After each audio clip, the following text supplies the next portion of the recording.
Native Americans had interesting architecture. They needed something that would let them adapt to their lifestyles, climate, and most importantly, to survive.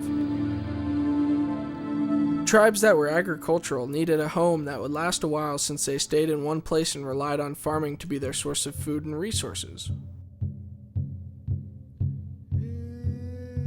Tribes that were nomadic and needed to follow the buffalo or other animals as means for food needed homes that were able to be moved quickly and easily set up. Algonquins are originally from southern Quebec and Ontario, Canada, and they lived in wigwam or birch bark homes. These homes are quite small. They're usually 10 feet tall and have a frame that is covered in birch bark. The birch bark is fastened to the wooden frame with rope. These houses were perfect for the Algonquin tribes because they often stayed in places for months at a time. The Algonquin tribe would leave from their group in the winter months and set up hunting camps. These wigwams were not portable, but they were small, quick, and easy to build. Longhouses were similar to wigwams. They had wooden frames and bark covering them.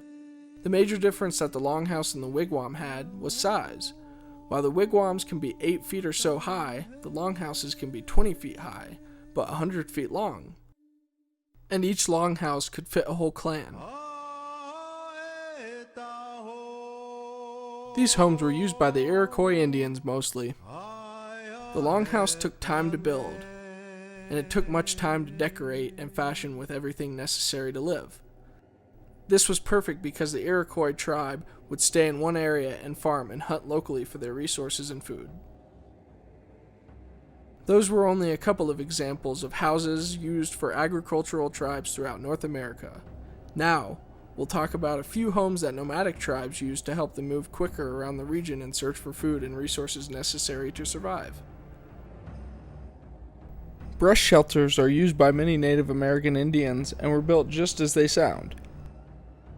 They would find large branches and align them so as to create an entrance that resembles a door. Then they would cover the frame with brush found along the ground. These homes were very much temporary and were only used to sleep.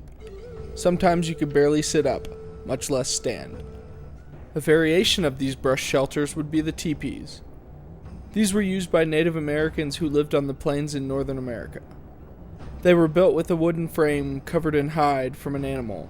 Usually there's a large hole, enough for the smoke from their fire to escape, yet have the fire keep them warm. The Plains Indians were always on the move and needed a home that could be packed up and moved within moments' notice, since they were always following the buffalo herds. Teepees were usually no higher than 10 feet or so, but once the Indians had tame horses, they were able to make them much larger. These homes were ideal and much better than the wigwams since they wouldn't have to find homes every time they moved, which was very often, sometimes daily.